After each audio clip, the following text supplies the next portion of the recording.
Hello learners. आज हम इस वीडियो में 2D and 2.5D memory organisation जानेंगे और जानेंगे कि मेमोरी ऑर्गेनाइजेशंस में कैसे ये परफॉर्म करते हैं, कैसे डाटा को फाइंड आउट किया जाता है from 2D dimension and 2.5D dimensions. So let's start. 2D dimension पहले हम जान लेते हैं कि 2D डायमेंशन क्या होता है। 2D डायमेंशन एक तरह का कहते हैं मॉडल है।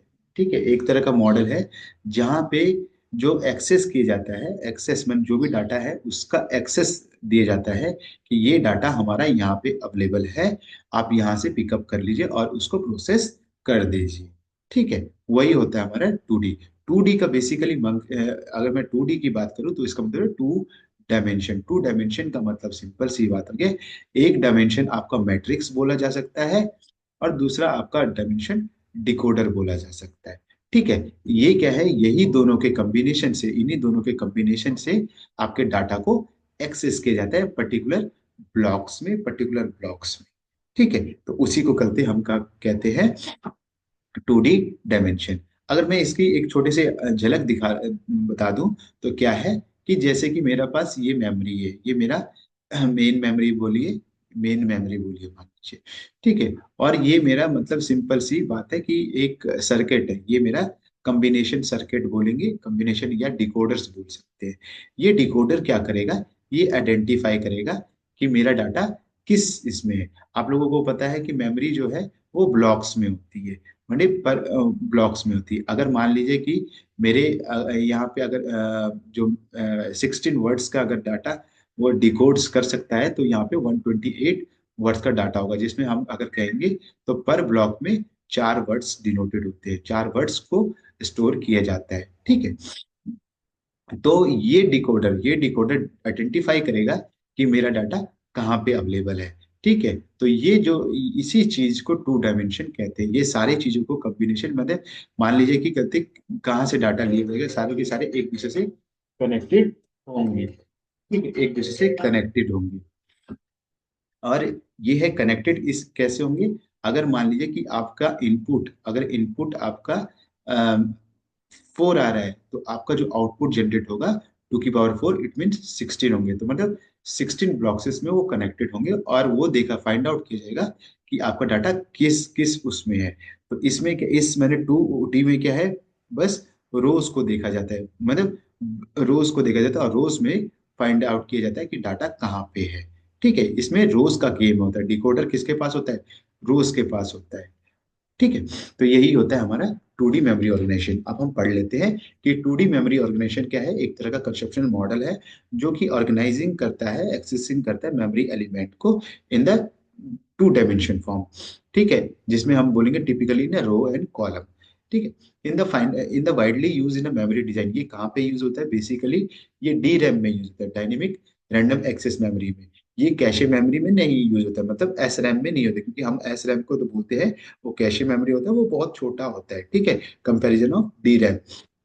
तो ये और डी रैम ही हमारा बेसिकली कहा जाए तो ये हमारे एप्लीकेशन को स्टोर करता है ना। इस कारण ये अ, इसको कहते हैं मतलब ये हमारे एप्लीकेशंस को स्टोर करता है बेसिकली। ठीक है, जितने भी हमारे एप्लीकेशन हमने रन करवा रहे होते हैं तो ये सारी की सारी चीजों को स्टोर करके रखता है डी रैम।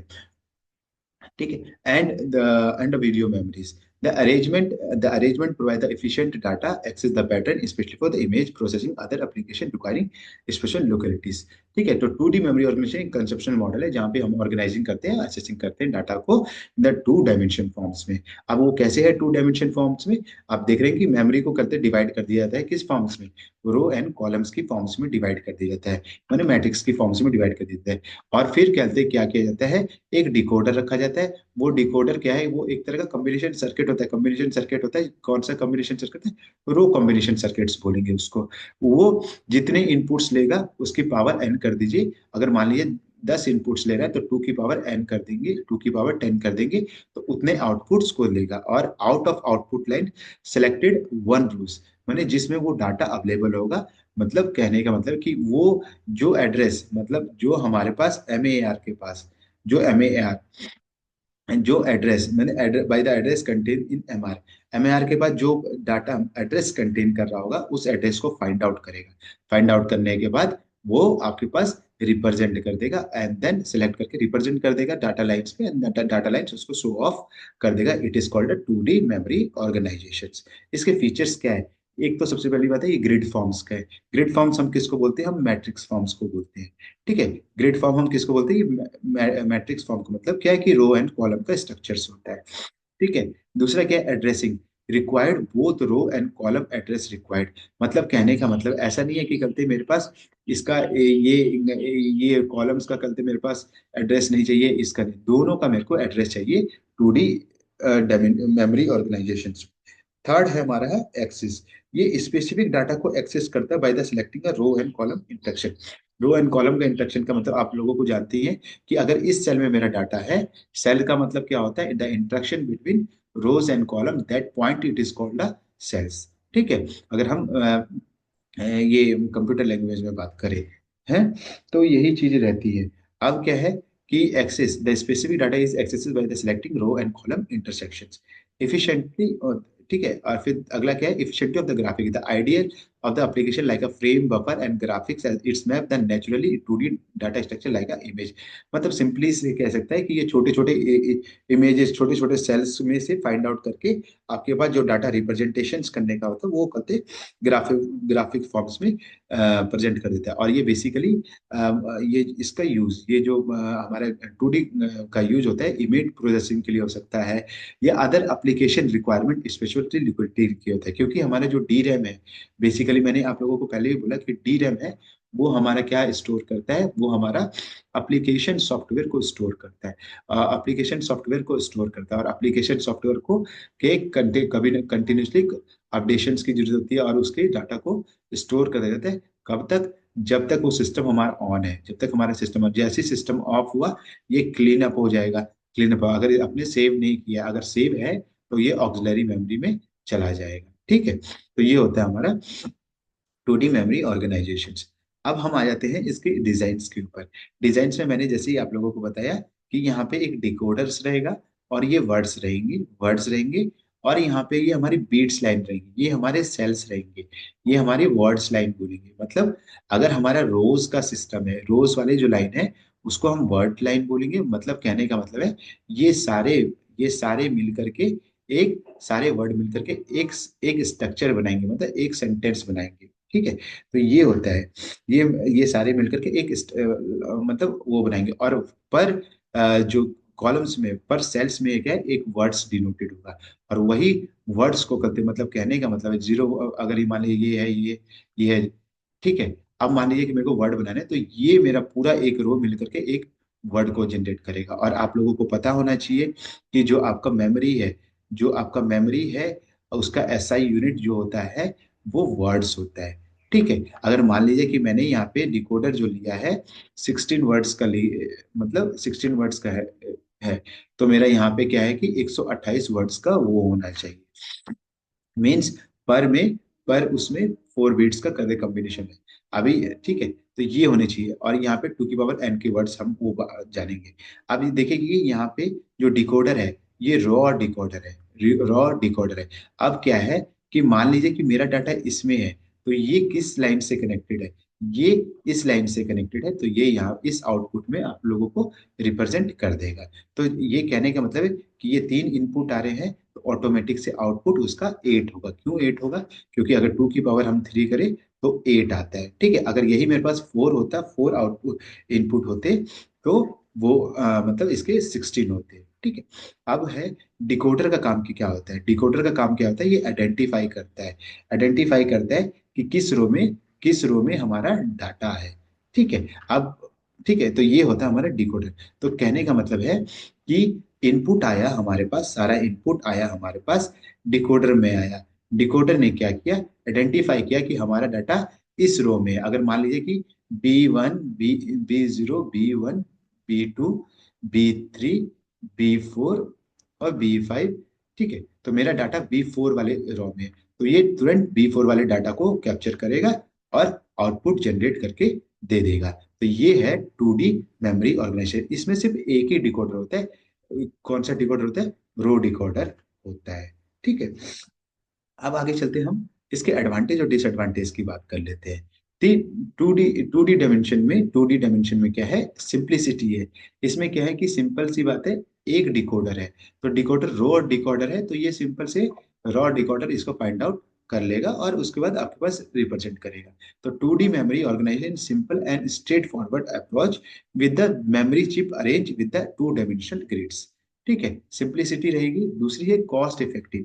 इसमें क्या है कि इसमें एक ही हमारा कहते, अब एक ही हार्डवेयर लगा ना, एक हार्डवेयर कौन सा लगा, रॉ डिकोडर लगा। ठीक है, अगर मैं कंपैरिजन करूं 2.5D वाले में, तो उसमें क्या है कि एक हार्डवेयर आपका क्या लगेगा, एक हार्डवेयर आपका रॉ डिकोडर का भी लगेगा, एक हार्डवेयर आपका कॉलम डिकोडर का भी। तो वो कंपैरिजन ऑफ कॉस्ट हाई होगा।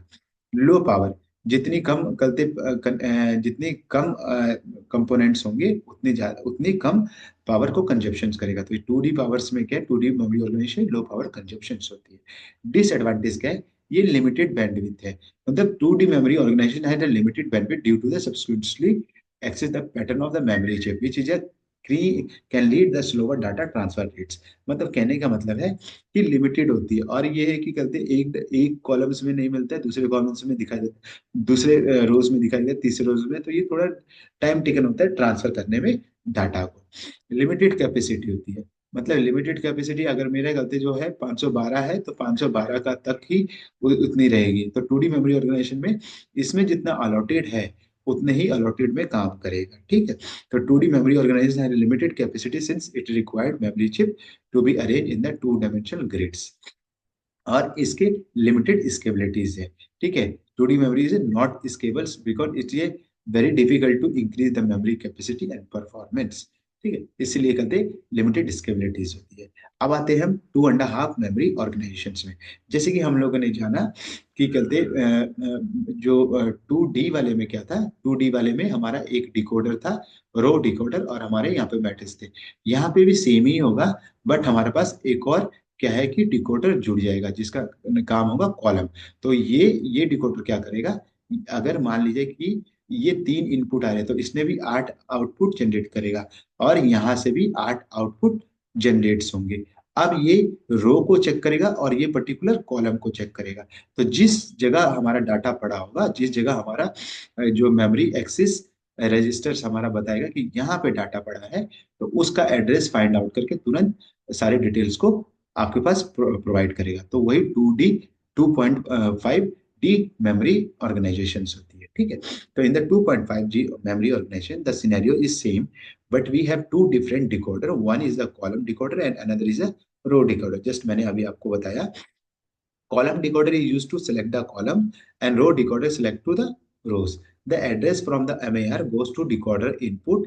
ठीक है, MAR क्या करेगा, डिकोडर इनपुट के पास जाएगा, इनपुट को देगा, इनपुट वो फाइंड आउट करेगा कि गलती कहाँ पे वो डाटा है हमारे पर्टिकुलर सेल्स में। क्योंकि मैंने आप लोगों को अभी जस्ट ही बताया, जो सेल्स है, सेल्स का मतलब क्या होता है, इंटरसेक्शन, इंटरसेक्शन बिटवीन, बिटवीन क्या है, रो एंड, सॉरी, हाँ, row and column. at that point row and column, that point, that point is called क्या होता है, कॉल सेल्स कहलाते हैं। तो वही पर्टिकुलर सेल्स को फाइंड आउट करके आपके पास रिप्रेजेंट करेगा। तो यही होता है हमारा 2.5D मेमोरी ऑर्गेनाइजेशन। अगर मैं कंपैरिजन करूं 2D ऑर्गेनाइजेशन के हिसाब से, तो ये फास्टेस्ट होता है। क्यों फास्टेस्ट होता है, क्योंकि उसमें सिर्फ एक ही डिकोडर होता है, और वो डिकोडर क्या है, चीजें वो अपना रो को ही चेक करता है। बट यहाँ पे पहले वो सारे रो को एक एक, पहले फर्स्ट रो में देखेगा, फिर सेकंड रो में देखेगा, थर्ड रो में देखता है, फोर्थ रो में, जहाँ पे तब फाइंड आउट करके आपको बस देगा। ठीक है, वो लाइन वाइज चलेगा। बट यहाँ पे क्या है कि कॉलम भी अपना काम करेगा, जो भी इनपुट है, तो कॉलम भी अपना काम, कॉलम डिकोडर भी अपना काम करेगा, और रो डिकोडर भी अपना काम करेंगे। तो दोनों अगर एक माने एक सिमिलर वे में काम करेंगे और पर्टिकुलर टाइम्स में, तो बहुत इजीली फाइंड आउट कर सकते हैं हम कोई भी डाटा को फ्रॉम द मेन मेमोरी। ठीक है, तो ये होता है। इसमें क्या है, रीड एंड राइट ऑपरेशंस होती है। आप लोगों को पता है read and write operation, if the selected line in reading mode.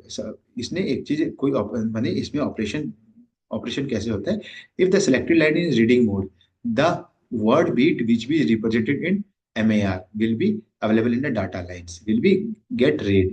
ठीक है, कि जब हम अगर मान लिया selected is the reading mode में, जब हम रीडिंग मोड में होगा तो वर्ड बीट जो है रिप्रेजेंटिंग मतलब वर्ड बीट, वर्ड को ही हम लोग बीट बोलते हैं बेसिकली।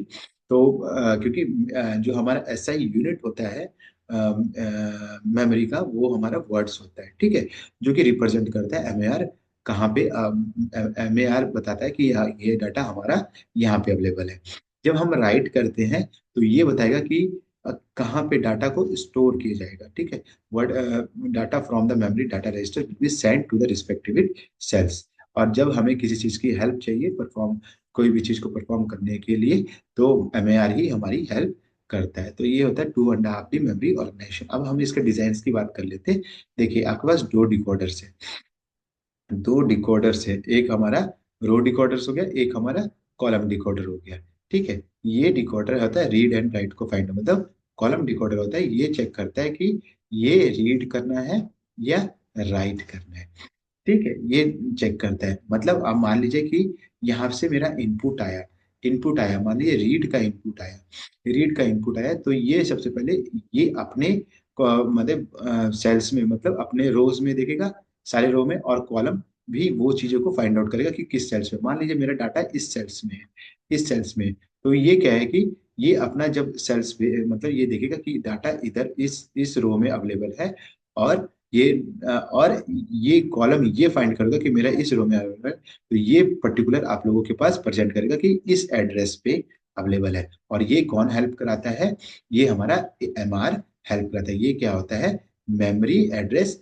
रजिस्टर, ये फाइंड आउट कराता है कि ये जो डाटा अवेलेबल है कहाँ पे है, यहाँ पे है, ठीक है, रीड के फॉर्म में। बट बट अगर कहते हैं राइट के फॉर्म्स की बात करें, राइट के फॉर्म्स की बात करें तो राइट के फॉर्म्स में ऐसा नहीं होता है। ये बताएगा कि हमें ये जो हमने इनपुट दिया कि हम जो भी इनपुट दे रहे हैं और इसको स्टोर करना है हमने, तो ये बताएगा कि आपको कहते हैं कहाँ पे स्टोर करना है, और वो पर्टिकुलर उसका एड्रेस बता करके वहां पे स्टोर करेगा, ठीक है। तो ये रीड एंड राइट का कंडीशंस क्या है, कॉलम सिलेक्शंस बताता है, ठीक है। अगर मान लीजिए ये प्लेसेस खाली है, ये एड्रेस खाली है, तो क्या करेगा, ये इंटीमेशन देगा किसको, रॉ को करते इंटीमेशन देगा, एमआर फाइंड आउट कर लेगा कि ये प्लेस खाली है, ये रॉ को बताएगा कि ये प्लेस खाली पड़ा है, और कॉलम को भी बता देगा, तो इसमें ये डाटा को फीड किया जाएगा, ठीक है।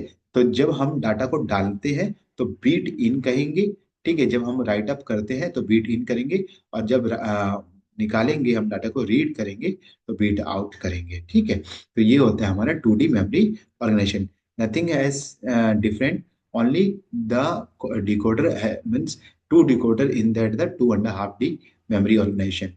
Okay, so that advantage and disadvantage of 2D and 2.5D organizations we have discussed, and now we have discussing about that the disadvantage and disadvantage of 2.5D. First it is the higher bandwidth, means when we have the comparisons of that 2D dimension, then we see that the limited bandwidth, मतलब वहां पे limited bandwidth होता है, क्यों है, क्योंकि गलती, एक तो वो एक ही डिकोडर होता है, और एक ही डिकोडर होने के कारण क्या है कि थोड़ी सी लोडिंग ज्यादा हो जाती है, डाटा ट्रांसफर होने में टाइम लगता है। यहाँ पे आपको दो डिकोडर है जो कि इंटरकनेक्टेड होते हैं और मेमोरी चिप से, और जिससे गलती हमारे डाटा को बहुत फास्टली वे में ट्रांसफर किया जा सकता है। हायर कैपेसिटी होती है कंपैरिजन, इसमें हायर कैपेसिटी होती है, इसमें हम बहुत सारे मल्टीपल माने डाटा को स्टोर कर सकते हैं, जैसे कि हमारा स्टैक मल्टीपल मेमोरी जिस चिप बोलते हैं, जैसे हम लोगों ने पढ़ा था, जो स्टैक और प्रोसेसर है उसमें क्या है कि वो किसी के साथ भी जुड़ जाता है तो उसकी कैपेसिटी बढ़ा देता है। तो इसी में क्या है कि इसमें क्या है कि 2.5D वाले में उसमें जुड़ करके उसकी कैपेसिटी बढ़ा देता है, और करते कैपेसिटी बढ़ा देते हैं, जिसके कारण कहते हैं फास्टेस्ट भी होता है और उसके स्टोरेज कैपेसिटी भी ज्यादा होती है। स्केबिलिटीज होती है कि हाई स्केबिलिटी होती है comparison of the 2D dimension, उसमें लिमिटेड स्केबिलिटीज होती है।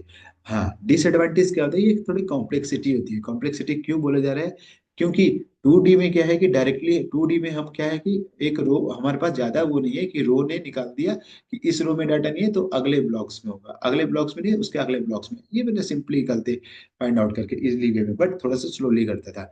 इसमें क्या है कि यहाँ से ये भी फाइंड आउट करे, यहाँ से ये भी फाइंड आउट करे। तो मान लीजिए कि गलती जब हम रीड, अगर मान लीजिए कि मेरा डिकोड करने का काम है राइट का, और यहाँ पे मेरे पास रीडिंग का आ रहा है, तो डिफरेंट हो सकता है ना, तो ये थोड़ा कॉम्प्लेक्सिटी होता है। ठीक है। दूसरा हाई कॉस्ट होता है। High cost definitely high cost होगा। क्यों हाई कॉस्ट होगा? क्योंकि दो डिकोडर इसमें कनेक्टेड, और डिकोडर का मतलब तो आप लोगों को पता है कि इसमें क्या करता है, ये आइडेंटिफाई करता है किसी भी मैंने डाटा को कि कहाँ पे अवेलेबल है।